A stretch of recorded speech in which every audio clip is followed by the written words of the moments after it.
Welcome to Natural Habitat Adventures Daily Dose of Nature. I'm your host, Brooke Mitchell, and today we're going beyond Alaska's postcard perfect scenery to reveal the untamed elements that forge its dramatic mountains, glaciers, and fjords. Today you have joined us in listen only mode, which means you will be muted for the duration of the webinar. You have two audio options for listening today through your speakers, or you can dial in on your phone. To switch between the two in your GoToWebinar control panel, select the circle next to your preferred audio choice. If you have a question today, you can submit that in the questions field in your control panel.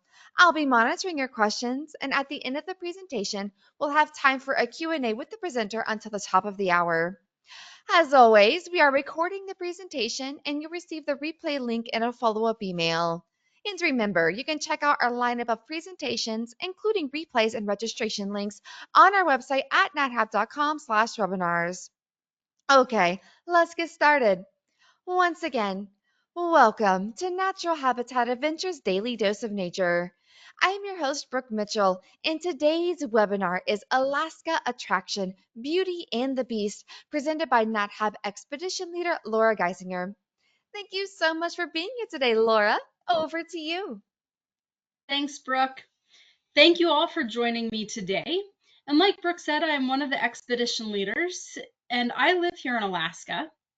And so today I'm going to share with you some about my home and my home state. And this is a place that continues to draw me in after an entire lifetime. And I hope that this place draws you in as well.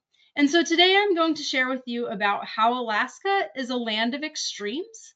There is a beast that has created this place, causing the beauty that draws us in.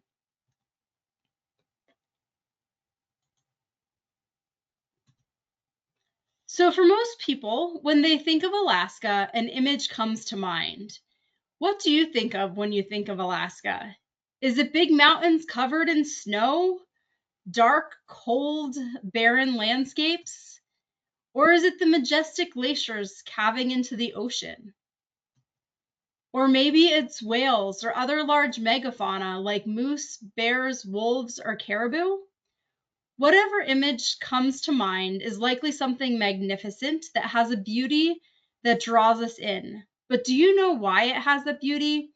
There's most likely a beast that has created the beautiful picture you think of when you think of Alaska. Alaska is a very, very large and very diverse place. It is roughly 365 million acres. It is about 1/5 of the entire continental United States.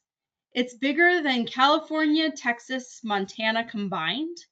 You can put 425 Rhode Islands into Alaska. We have over 3 million lakes, over 6,640 miles of coastline, and if you include the islands, we have almost 34,000 miles of coastline. And so Alaska is a huge, huge place. And I was just saying to Brooke, I have seen a lot of Alaska compared to what other people have seen, but compared to what's here, I have seen very little of it. And so today we're going to look at some of what makes it so unique and diverse. So Alaska is broken up into 5 major regions. We have the Arctic, which is generally considered a cold place. It's above the Arctic Circle. And come winter, when the sun sets, the sun will be below the horizon for a couple months. And then the same is true in the summer. When the sun rises, the sun will not go below the horizon for a couple months. Has a short growing season. It is mostly underlain with permafrost, and it is low vegetation. There's not big trees up there. It's tundra. And because of the permafrost, there's also a lot of standing water on top of the permafrost. The interior is between the Alaska Range and the Brooks Range, and so it is mostly protected from ocean storms. And it gets to be the coldest place in the winter and the hottest place in the summer. And the interior has a lot of boreal forest, and wildfires are very prevalent there. Southwest Alaska has a lot of coastline. It has a lot of really big lakes. There is still some permafrost, but less than up north. And it is some flatter land with some hills mixed in, a lot of big rivers out there. And it's where Bristol Bay is, and there's a lot, the largest sockeye salmon runs in the world are in Bristol Bay. It's also where the Alaska Bear Coast is.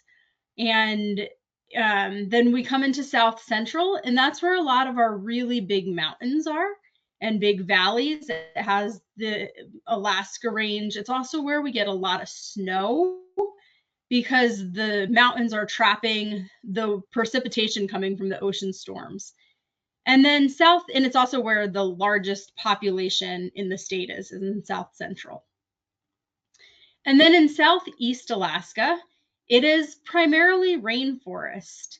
And you have big Sitka spruce trees, a lot of precipitation, many, many islands. And so you've got a lot of coastal areas. And so it's a whole different region than the rest of the state. And so all of these regions are impacted by things like permafrost, which is permanently frozen ground. And at the very far north of the state, it is continuous permafrost. And as you go further south, you get into discontinuous permafrost. And then by the time you get to southeast, there is no permafrost. And the amount of precipitation impacts these regions. And our mountains are a big factor in what differentiates these regions from each other as well. So Alaska is known for its mountains. The tallest peak in North America is Denali, and that is here in the Alaska Range. It's 20,310 feet. And while it's the tallest mountain in North America, it is the mountain that has the greatest relief or prominence of any mountain in the world. So you see roughly 18,000 feet of Denali, whereas many of the other mountains like Everest, they start high up in the mountains. Denali starts at about 2,000 feet, and so we see about 18,000 feet of it. And so it's very prominent on the landscape. We have 14 peaks over 14,000 feet, and we have 65 peaks with prominence or relief over 5,000 feet. So again, that's the amount that we're seeing. And a lot of our coastal mountains, even if they're only between 3,000 and 5,000 feet, when they're coming from sea level directly up, they look very significant and prominent in our landscape. And you might be wondering, well, why is Alaska known for having all of these mountains, and why is the tallest mountain in North America in Alaska? Well, it comes back to the fact that we sit along the Pacific Ring of Fire. And the Pacific Ring of Fire is a long horseshoe-shaped seismically active belt of earthquake epicenters and volcanoes and tectonic plate boundaries along the Pacific Ocean or the Pacific Basin. And Alaska is the most seismically active state in the country. And we've had multiple magnitude 8 or greater earthquakes. And this area has the potential to generate the largest earthquakes in the world.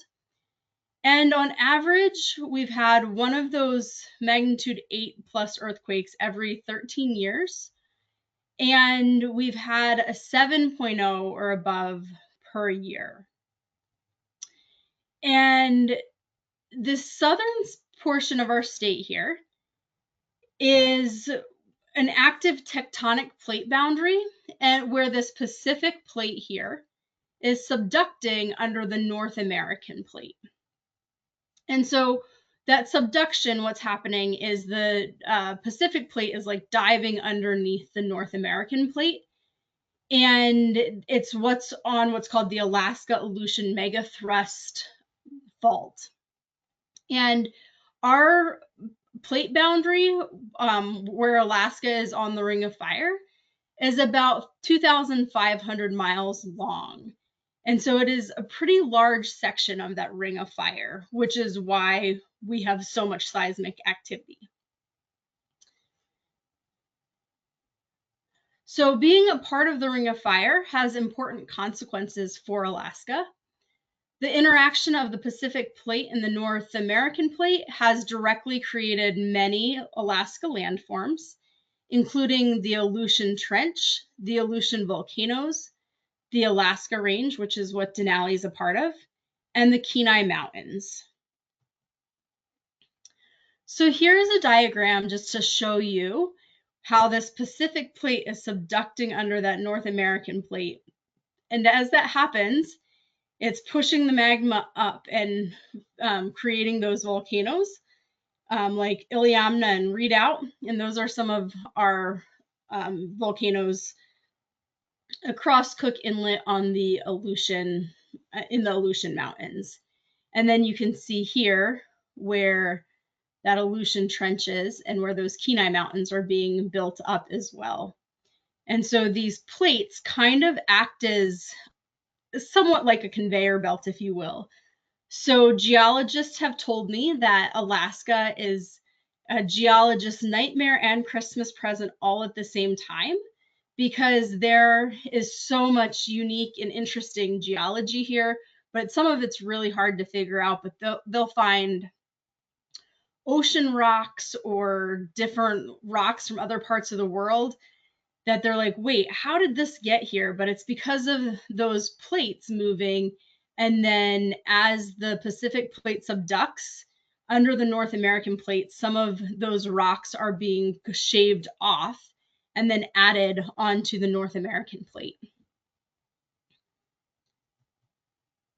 So here is a map of volcanoes in Alaska, or active volcanoes, just to give you an idea what I'm talking about, how active this place is. And Alaska has over 130 volcanoes and volcanic fields, which have been active within the last 2 million years. And of those, about 90 have been active within the last 10,000 years and might be expected to erupt again at some point. And then more than 50 of them have been active within historical time, since about 1760. And Alaskan volcanoes have produced 1 or 2 eruptions per year since 1900. And there are several of them that just are kind of always steaming and not having major eruptions, but they're very active. And just this spring in the news, you may have heard of Mount Spur, that they were saying they thought it was going to erupt within the next few days to the next few weeks. And then the seismic activity died down a little bit. And so the warnings have died down from that, but it's still a very active, and they do think at some point it will go, but they're just not sure when. So this here is one of those Aleutian volcanoes. This is Iliamna. And most of our trips here in Alaska actually get to see the volcanoes if the clouds are free, because we go through Homer, and when you go out to Kodiak and then out to the Katmai coast for the Grizzly ship, you have an opportunity as you're flying to see the volcanoes on that trip as well.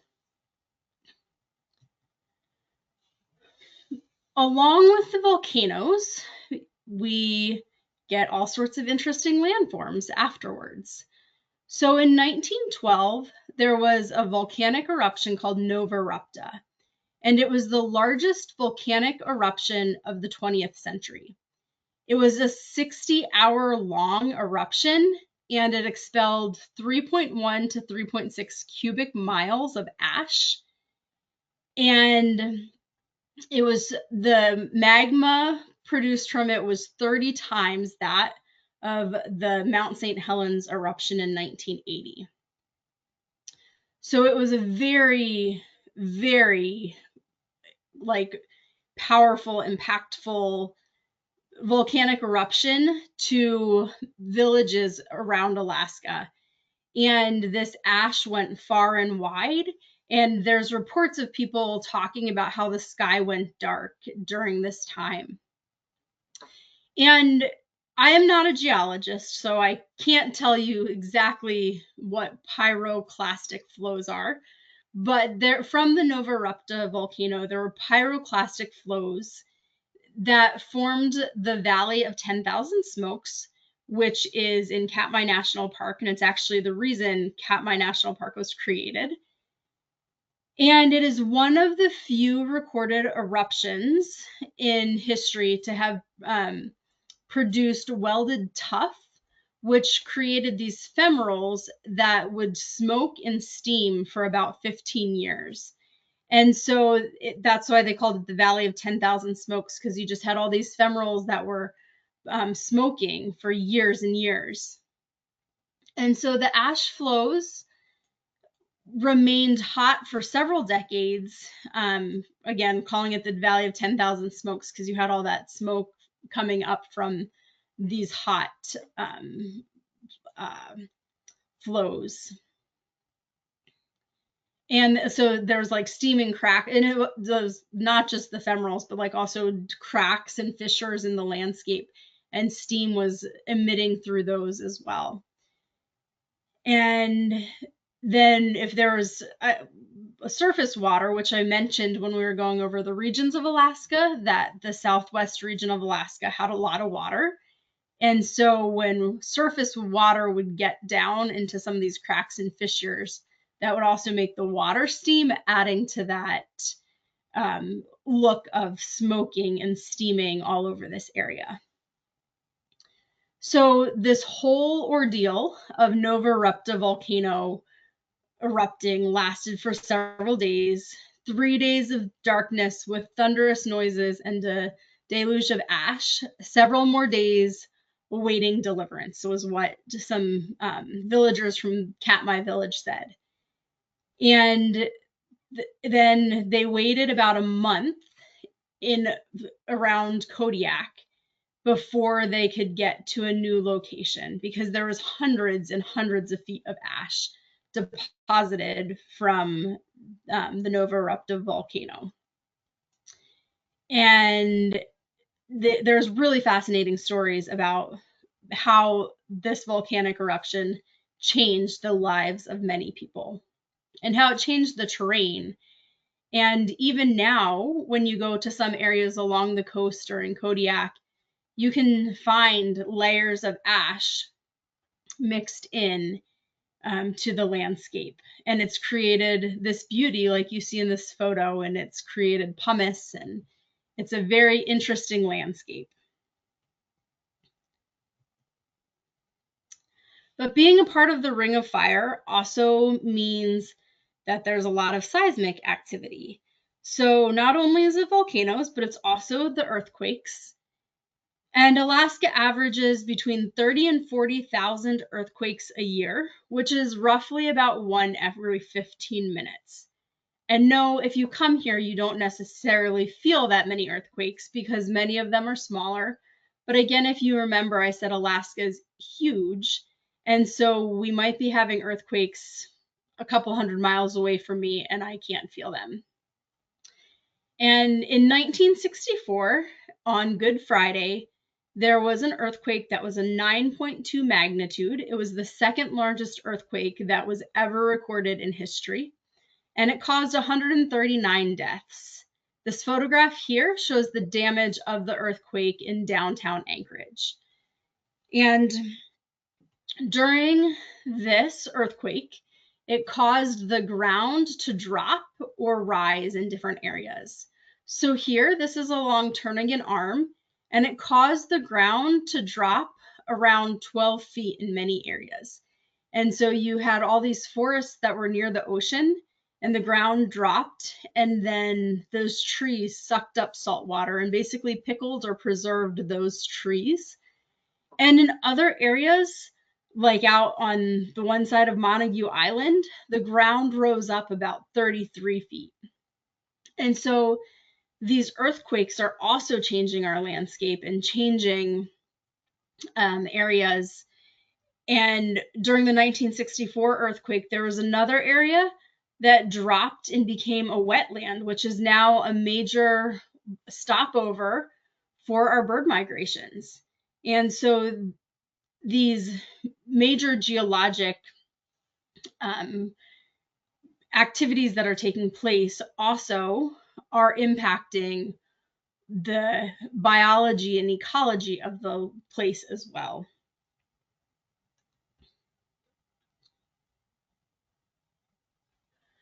So part of what people think of when they think of Alaska often is snow and glaciers.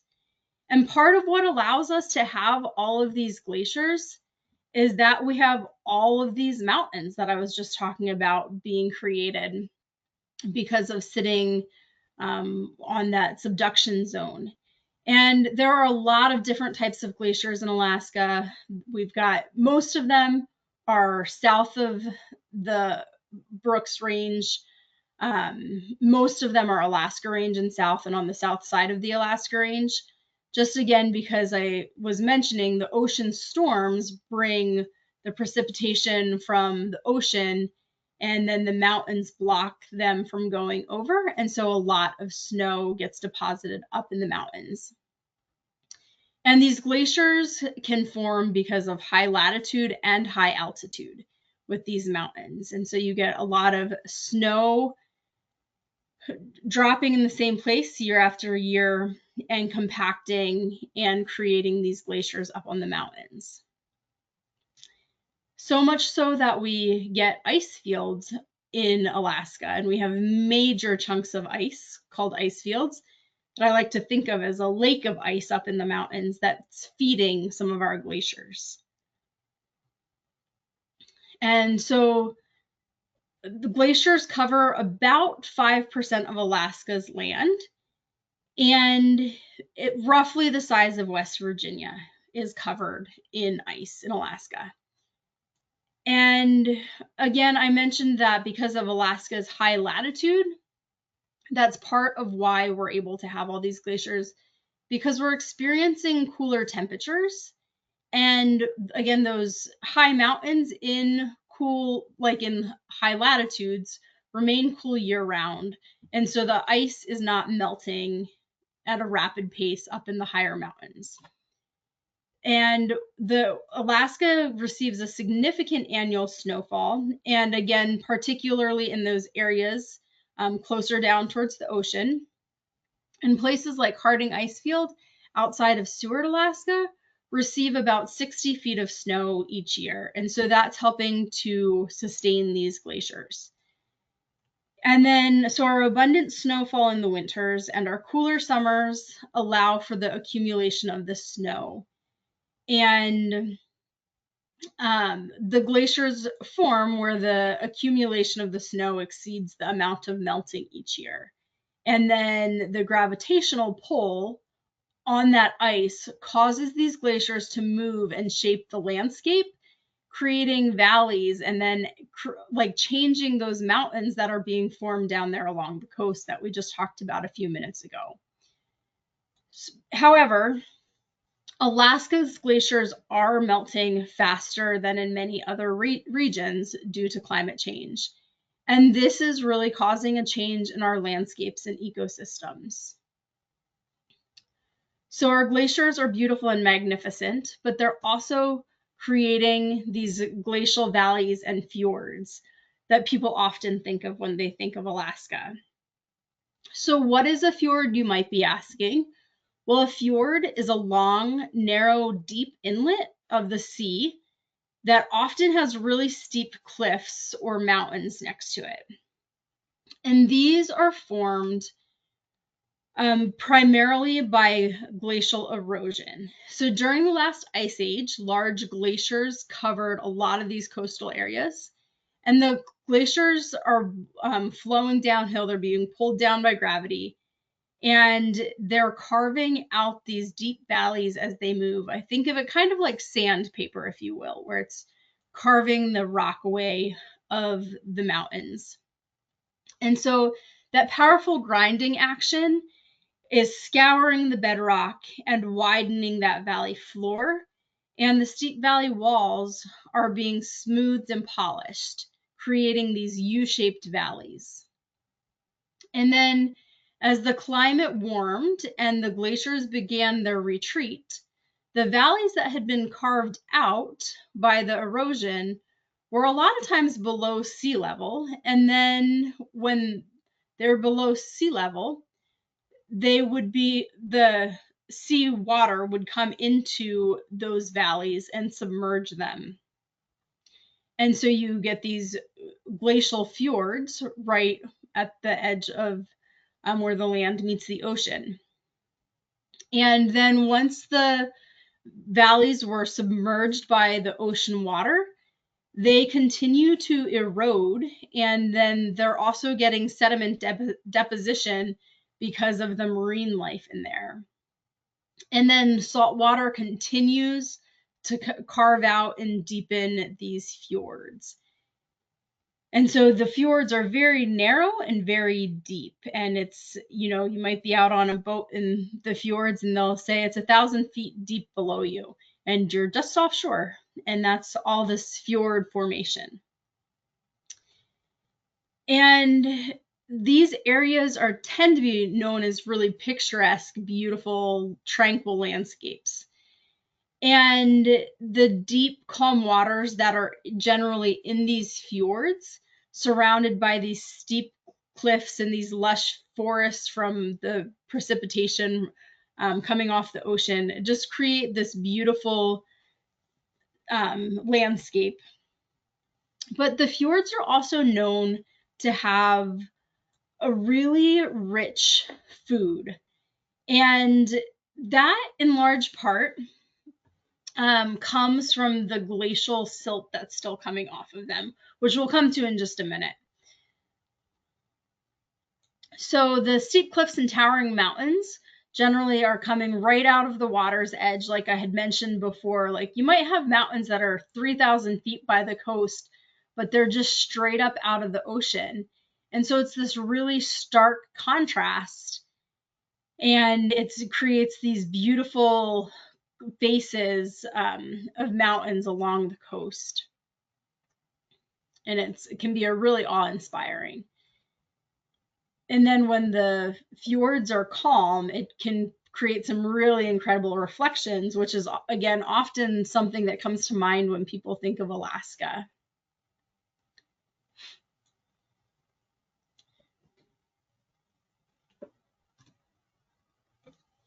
So Alaska's oceans are some of the richest and most diverse marine environments in the world because Alaska's ocean waters are highly productive. And so the reason they are so productive is they have a lot of really essential nutrients and things like nitrogen, phosphorus, carbon, and those things are all important in the growth of phytoplankton. And then these nutrients are being replenished through the decomposition of organic matter and are being brought to the surface by the ocean currents and tidal mixing. And if you remember, I said there was that the Alaska Aleutian megathrust, and where the Pacific plate subducts under the North American plate, there is this huge trench in the ocean along there. And that's part of what's helping these currents bring the nutrients that we need up to the surface. And there's a lot of different marine ecosystems in Alaska, including continental shelves, coastlines, fjord estuaries. And so all of these different marine ecosystems are supporting a wide range of marine species, from phytoplankton to large mammals, because those large mammals, like the whales we see bubble net feeding here in this photo, are relying on that plankton. And the plankton can really grow during the spring and summer when we have so much sunlight, and then that can penetrate the surface of the water and allowing the phytoplankton to photosynthesize. And so we have these great seasonal blooms of phytoplankton which supports this food web. And so we've got lots of fish and shellfish, marine mammals, and some of these animals, like the humpback whales, leave for the winter and just come to Alaska to feed for the summer. And so you have these massive animals just coming up here because our waters are so rich in plankton and fish. And so Alaska's large, extensive coastline, which again is longer than all of the other US states combined, provides this habitat for the marine life that we see. And so a lot of times when people think of Alaska, they think of these Alaskan cruises where they get to come and see whales, and this is why. And you have that mixing of the fresh water coming from your glacial streams and your snow melt coming down into the salt water, and that creates these brackish estuaries, and it creates ideal conditions for a lot of different species to thrive. And we're going to come back to that in a little bit as well. And so not only is Alaska drawing the large mammals here for feeding, it's also drawing birds as well. And so in our coastal areas with all these different rock formations that we get, some areas of these rocks were once coral reefs because they were down close to the equator and brought up by the Pacific plate. And then other areas have chert and basalt that was scraped off the ocean floor. And so you just have all these different types of rock formation, and different types of rock allow for different types of birds to nest there. And so in some areas, you get things like the black-legged kittiwakes and horned puffins liking to nest there. And then in other areas, you'll get like these spires and cliffs, and then other birds like some of the cormorants, they like to use some of these areas. And then you'll get out to areas like the Chiswells, which again, a great area where all this different marine life is coming together. So there's a lot of phytoplankton, there's a lot of fish, and now you have good nesting habitat for birds. So birds like puffins and kittiwakes, they're coming to these areas to nest and have their young, but then they're also having this abundance of food. So these combinations of perfect conditions that are caused by the tectonic activity and these long summers are drawing animals here. And because of all this richness of marine life, the fish are able to be so abundant up here. And like I mentioned, the Bristol Bay watershed has the world's largest sockeye salmon run. And so these salmon are coming back to their grounds where they were born, and they are spawning upriver, and they are just coming in abundance. And that draws lots of our coastal brown bears to southwest Alaska, where they can gather to feed on the salmon. But they're not just coming down there for the salmon, they're also coming down for those saltwater estuaries, like I mentioned, where you have the snow melt and the glacier rivers coming down to meet the ocean water. And it's creating these amazing estuaries where they can get sedge to eat before the salmon start running. And so you have all of these factors coming together to create this beauty that we see around us.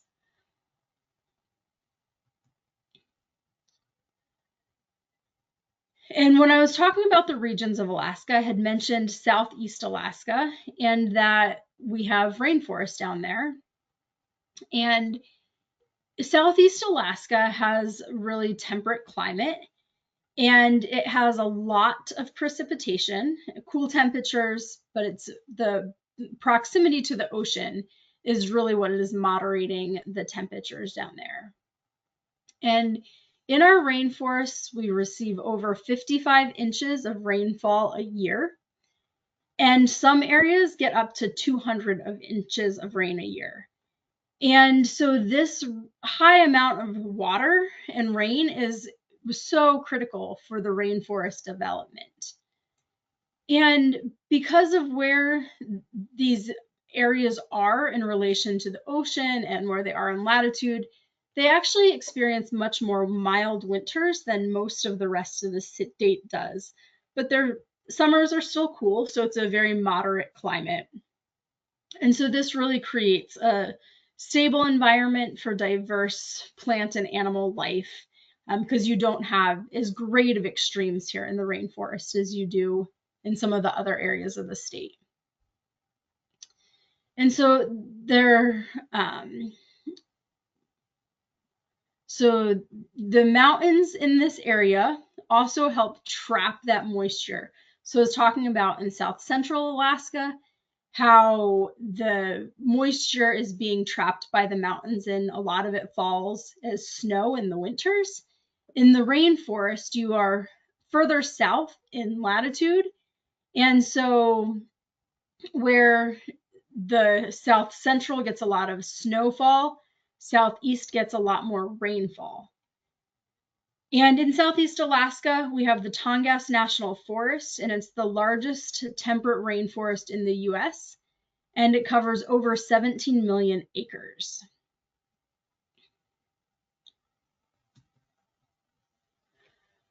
So earlier I had mentioned how permafrost plays into helping create these different regions of Alaska, as well as rainfall, the mountains, different things. But with the permafrost, it really plays a crucial role up north in creating our regions of Alaska. And again, permafrost is permanently frozen ground, and permafrost is found under about 85% of Alaska. And it really plays a role in the ecosystems and the hydrology of the landscape. And it can be found at varying depths. Sometimes it's really shallow and you can just literally dig your finger down into the tundra and feel that frozen ground. Other times you might have to dig down feet to be able to find that permafrost. And it's at different levels as well. And so usually the thickest layers are going to be up in your most northern region. And so if you look at this map here, up here, you have continuous permafrost where it's all over. Then as you go further south, it becomes discontinuous. And as you go out west, it becomes sporadic and isolated.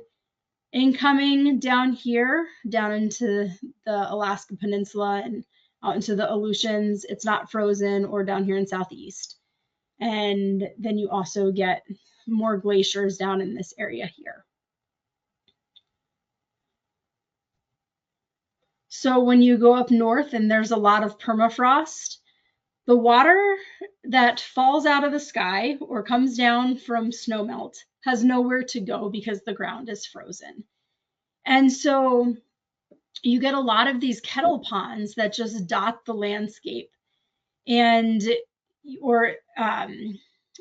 you just get a lot of wetlands, marshy, boggy areas, and this creates really critical habitat. So while it might not feel great for us to walk across, which is why many people find traveling across this kind of landscape much easier in the winter than the summer, it's actually really critical for creating what we know of as Alaska ecosystems. And so we get these amazing ponds where animals can come and find an abundance of water, but also with that abundance of water comes an abundance of insects. So we have animals like the Arctic tern, that's the longest migrating bird in the world, that comes to Alaska in the summer for nesting. And why does it come up here for nesting? because there's an abundance of food for it. And then it'll go back down to Antarctica. And then the next year come back up here. And so Alaska is home to more than 470 species of birds, and many of those are migratory birds. And some of the birds will stay in Alaska year-round. Most are going to be migrating to Canada, Central America, South America, Asia, or other states in the lower 48.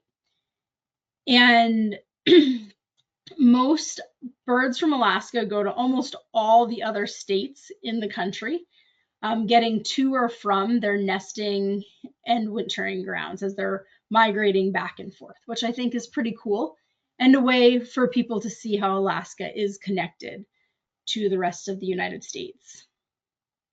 And so again, why are all these birds coming up here in the spring? Why are they migrating this far north? They're coming to take advantage of our insect populations and our plants and the abundance of nesting locations like you just saw in that last photo. And so the birds will come up here, spend the summer up here, and we have massive migrations. And then as winter starts approaching and the availability of the insects and other food starts to drop, the birds start moving south again. And getting out of the cold is a motivating factor for a lot of the bird species, but many species can actually withstand temperatures colder than we would think. And birds, even like hummingbirds, can withstand freezing temperatures as long as they have an adequate supply of food. But not only do our temperatures start dropping, our food starts drying up for them. They would not have very much to survive on in the winter. So I just think this is a really cool photo to show you of migrating birds at the Cordova Shorebird Festival. And just to give you an idea of how many birds are coming up here for their migrations, we see massive amounts of birds coming at one time. And again, they are coming for these insects. And Alaska has a really diverse range of insects due to its varied ecosystems that we have here. Some of our ecosystems like the marshlands, the lakes, the rivers, all of these are really ideal breeding grounds for these insects. And like that picture a few slides back that I showed you with all that standing water, that's perfect breeding habitat for all of these insects, which also means most of us don't want to be out there in the middle of the summer because we are covered in mosquitoes like you can see in this photo. So the state's mild temperatures and regular precipitation during the summer months also contribute to this abundance of insect life. We don't just have a wet season and then everything dries up. We continue to get moisture throughout the summer as well. And so while these mosquitoes can seem kind of beastly to us and can seem a bit formidable, they're actually really important pollinators here in Alaska.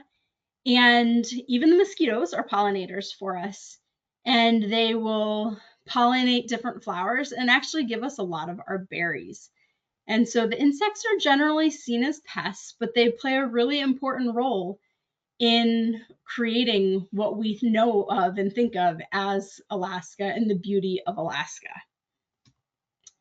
And so it helps give us our abundance of berries that we can find around because all those insects are helping pollinate.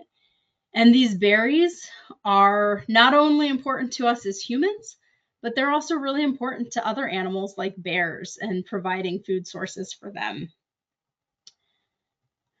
Another beast that Alaska has is wildfires. And we have many, many wildfires in Alaska in the summers. Our highest burn year was 2004, I believe, and over 6 million acres burned that year. And wildfire is actually a really essential and natural process in the boreal forest and tundra, which much of Alaska is. And so we often look at wildfire and think how devastating it is, but honestly, it's actually part of what helps keep our forest healthy. And In Alaska, fire is not seen as a problem to be solved, but a natural process to be managed. But in more recent years, we have seen new fire patterns, and those are emerging in higher latitudes and linked to climate change. So some of our fires are burning hotter than they used to, and they're burning less mosaic patterns and just doing a wide sweep of forests. And we're also seeing fires burning further south than we usually have in the past. But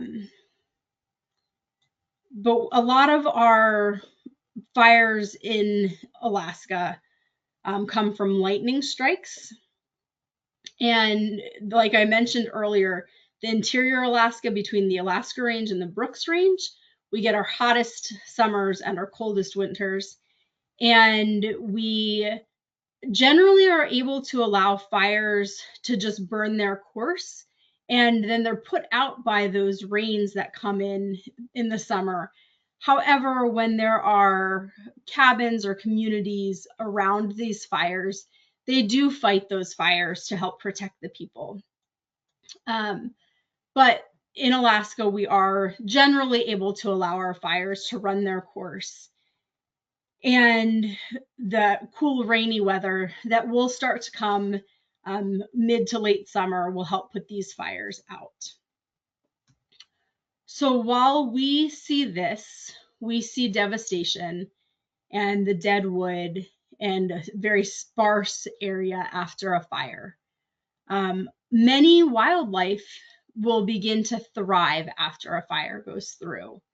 And so when you have a mosaic habitat that it's just a scattered burn where it doesn't burn an entire swath at one time, it just kind of jumps between different areas. You get these mosaic forests with intermixed open areas and stands of trees at different ages. And so it's beginning to build this beautiful landscape and ecosystem for animals to survive in. Whereas if it's a really thick, dense forest, it's really hard for bears and moose to move through there and wolves. And so when you have this burning happening, it actually is creating fresh habitat for animals. And so here you can see this is just a couple of years after a massive fire down on the Kenai Peninsula went through. We had these beautiful wildflowers starting to come back in, and you start having now, even just a couple more years later, we've got lots of small trees and saplings starting to come in.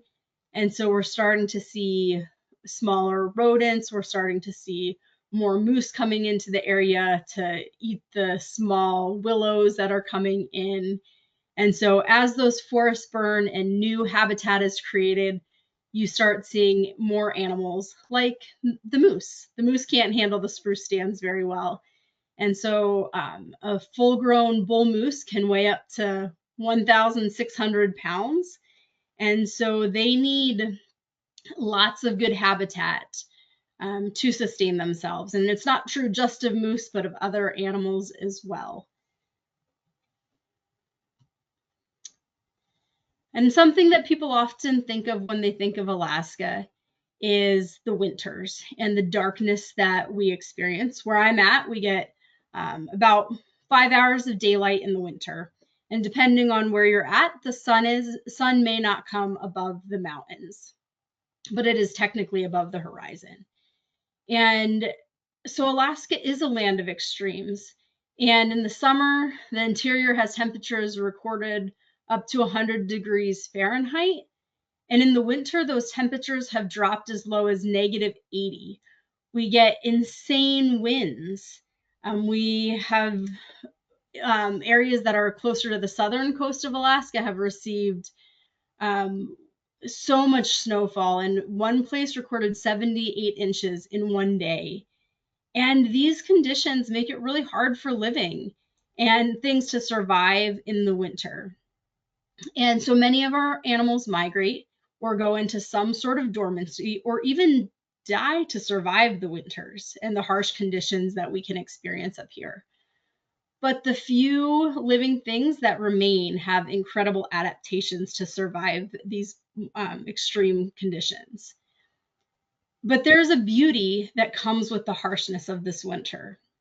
And so when the temperatures get really cold, where there is less moisture in the air, causing nice clear skies, we sometimes get blessed with incredible shows of the aurora. And that is a beautiful reminder to me that even though I live in this land of extremes, the beast that has created this place has caused the beauty that continues to draw me in. So thank you all for joining me today. I really appreciate it, and I hope that you have learned something of Alaska, and you can see the beast that Alaska has created this beautiful place that many of us have come to love.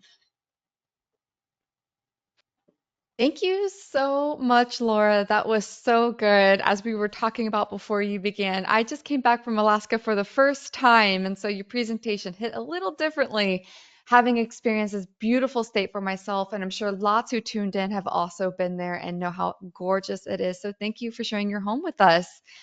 So everybody, if you have some questions for Laura, we do have about, 5 or 6 minutes that we can go through some questions in your control panel there. Go ahead and plop those in and we'll see how many we can get through. All right, Laura. So for the interior section that you showed on that map, does that area have a rainy season in the summertime or not? It's usually more spring and fall that we get rain up there. And then we start getting our hotter temperatures for the summer. And then mid to late summer, we start getting cooler temperatures and the rain starts coming in, usually around August sometime as it starts getting rainier. Great, thank you. Next, do many people, or are there many populations of people who live on the Aleutian Islands with all the volcanoes and earthquakes? There are very, very few communities out there. There are a handful, but not very many. And some of them have had to relocate, and we're continuing to see villages in coastal areas are concerned with sea level rise as well. But after the Nova Erupta volcano, there was quite a few villages that were wiped out by that. But there had been some rumblings of earthquakes leading up to the volcanic eruption. So some of those villages were actually able to relocate before the major eruption and were able to survive, but their villages have been relocated. So all that to say, there's not very many communities out there. There are a handful, but not very many. That makes perfect sense considering how turmoil that area is, just all the geological stuff going on. It's Awesome. also the landscape out there. I've not been very far out myself, but from everything I've read and talked to researchers who have been out there, there's a lot of just open rocky landscapes and they get really intense winter storms and a ton of wind out there. Ooh, sounds very, very harsh. Not the easiest place to set up someone's home. That's for sure, it sounds like. Okay, great. Next, how rapidly is the permafrost melting across the state? The permafrost is definitely melting. And the term how rapidly, I'm not exactly sure how rapidly, but we are seeing massive effects of it thawing.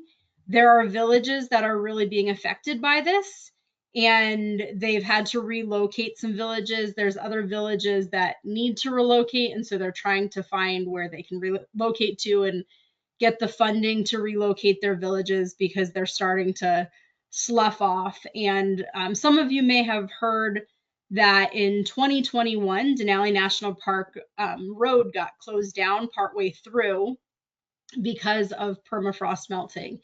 And so the road just continued to like sink and sink and sink and was like sloughing off. And so every night they were having to put gravel in, and it was just happening so quickly that they couldn't keep up with it, and it was becoming unsafe.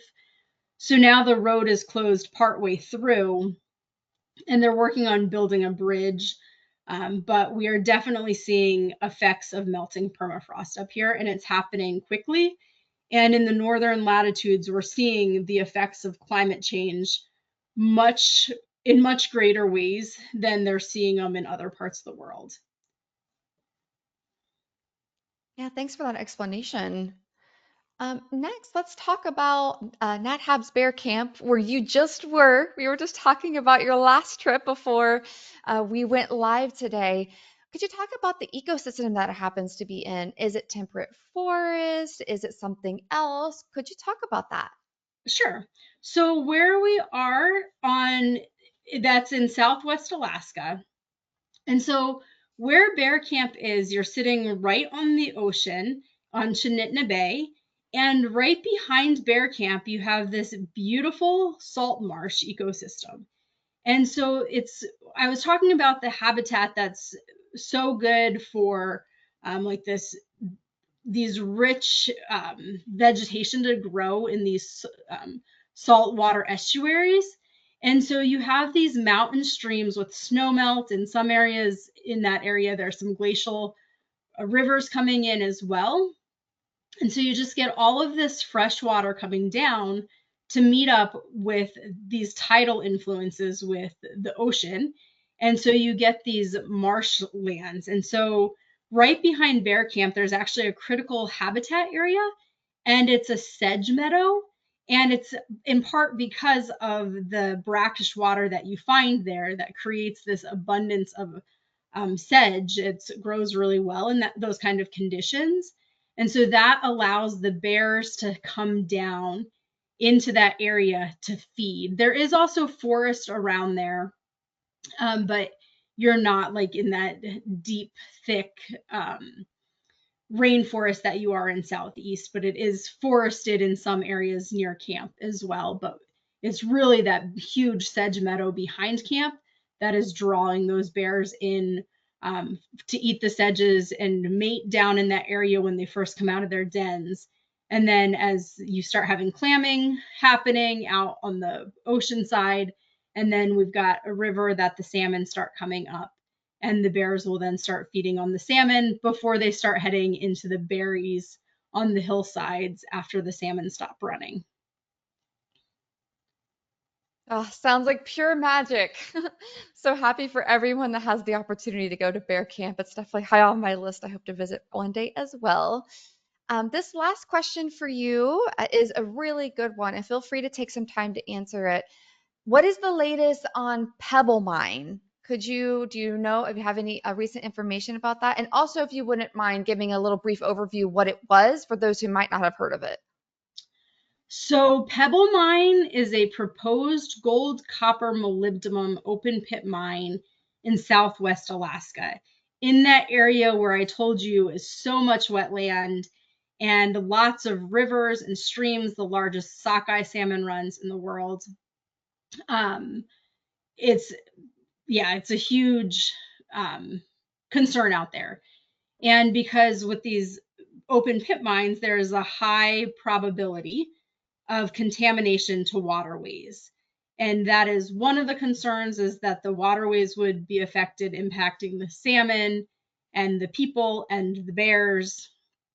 But then there's other concerns about roads being put in and going across that kind of landscape, and the dirt and the dust that would come with it.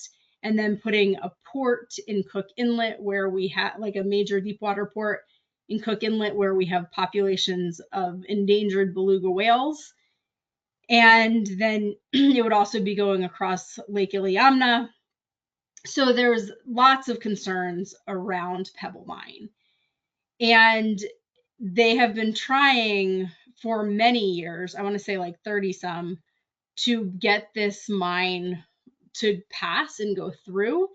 There have been major mining companies that have pulled out. They'd put money in and then pulled out. There have been people on both sides of the political spectrum speaking out against it because um, of concerns for the environment and the bears and the people. And so a couple of years ago, I can't remember exactly what year it was essentially ended. However, there was a lawsuit. And just while I was out at bear camp, I saw that there had been some progress with that they're trying to continue to fight this to be able to put it through. But I have not honestly had a chance yet to follow up and see where everything is at. But I know that the battle is not over yet with Pebble Mine.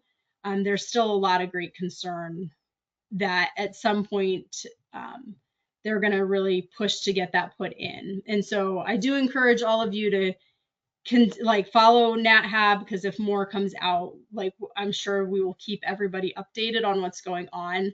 I just haven't personally had a chance in the last couple weeks to follow up, but I had heard on the news that there was some changes with that, so I need to go back and check all that. Yeah, thanks so much for that explanation. Well, yeah, hope fingers crossed that that never goes through. And also one of them that we're also looking into and following a lot is Johnson Tract. So Yes, did a webinar on that one. Had some great Jennifer from the NPCA on about that. We're also following that. So we'll keep our community posted as we learn more about those mines. Just fingers crossed that we can, all of us speaking out, can get those stopped and our bears protected and ecosystems protected. for sure. Well, amazing. We have reached the end of the hour here, Laura. So I will turn it to you for any last closing comments. I just want to say thank you all again for joining me today. And I hope that as you have seen some of the harsher, more extreme sides of Alaska, you can understand what creates this beauty that we think of when we think of Alaska, that these things go hand in hand together. It is a beauty and the beast, but it all comes together to give us this magnificent land that I know of as my home. Wonderful. And thank you so much for sharing your beautiful home with us, Laura. And I would like to thank everybody who tuned in. Join us Monday for our next daily dose of nature. You can check out next week's lineup, including registration links on our website at nathab.com/webinars, and keep an eye out for our Sunday e-news announcement. We did record today's presentation and we will have the replay available on our website soon. With that, I will conclude the webinar. Goodbye, everybody.